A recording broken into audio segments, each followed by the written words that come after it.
Astaghfirullah. Assalamualaikum warahmatullahi wabarakatuh. Alhamdulillahirabbil alamin. Asyhadu alla ilaha illallah wa asyhadu anna Muhammadar Rasulullah. Allahumma sholli ala Muhammad wa ala ali Muhammad. Kaum muslimin yang dirahmati oleh Allah Subhanahu wa taala.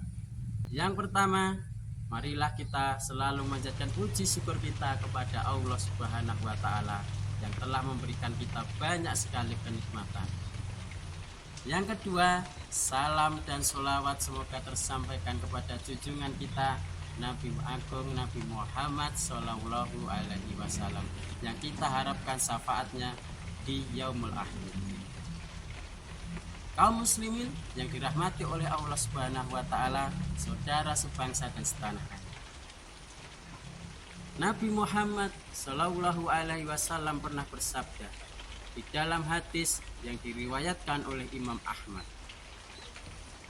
innamal bu'istu liutamima makarimal akhlak.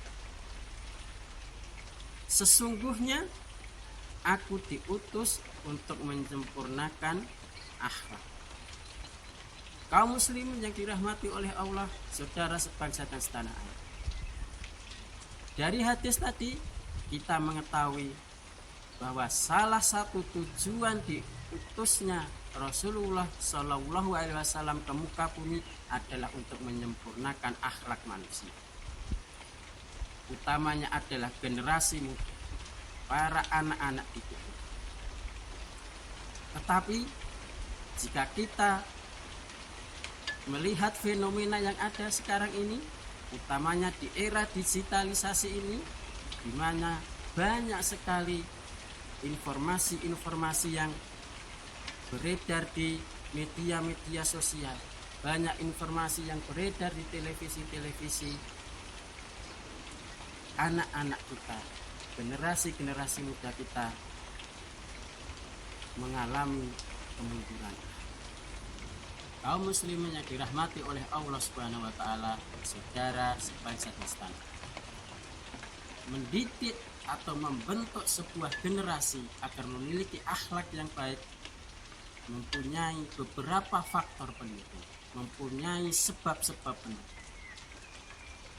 Sebab pertama, agar anak didik kita mempunyai akhlak yang baik, mempunyai sifat yang baik, dimulai dari keluarga.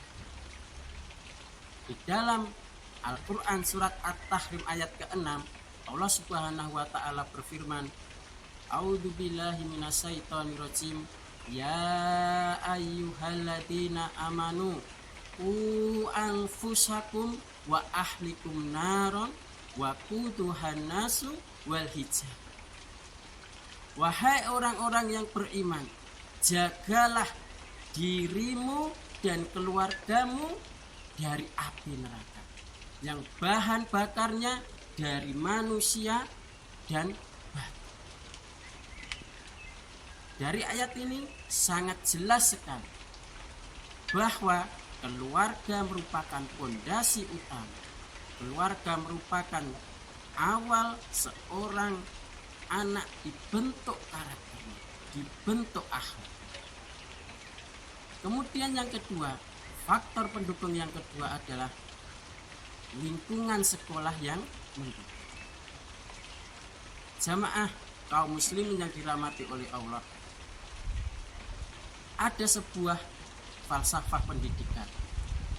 Ing ngarsa sing tulodo, ing madya mangun karsa, tutwuri handaya. Sekolah, utamanya seorang guru, harus bisa menjadi contoh bagi anak didiknya, bagi murid-muridnya. Contohnya bagaimana? Kita lihat dari yang paling kecil saja.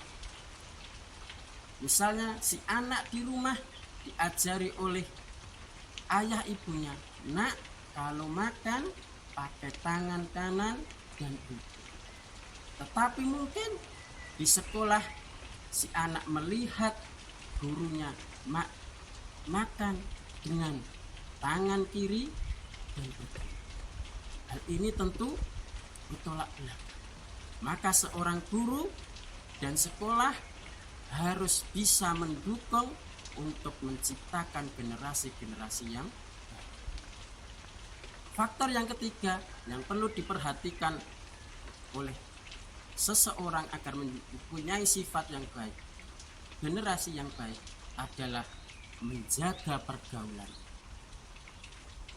Ar-rajulu ala dini khalilil fayangdur ahadukum ma yukhalil. Seseorang itu berada di atas kebiasaan teman dekatnya, maka lihatlah siapa teman dekat. Hadis ini menjelaskan bahwa ternyata pengaruh teman terhadap perilaku, terhadap karakter, terhadap akhlak seseorang itu sangat besar sekali. Itu tadi beberapa hal yang bisa kita lakukan untuk membentuk karakter, membentuk akhlak, membentuk kepribadian seorang anak menjadi lebih baik. Karena bagaimanapun kepribadian anak tidak akan terbentuk dengan sendirinya tanpa kerjasama dari orang tua dan sekolah. Kaum muslimin yang dirahmati oleh Allah Subhanahu wa taala. Demikian apa yang dapat saya sampaikan. Apabila ada benarnya itu datangnya dari Allah Subhanahu wa taala. Dan apabila ada salah itu datangnya dari pribadi saya. Akhirul kalam, billahi taufiq wal hidayah. Assalamualaikum warahmatullahi wabarakatuh.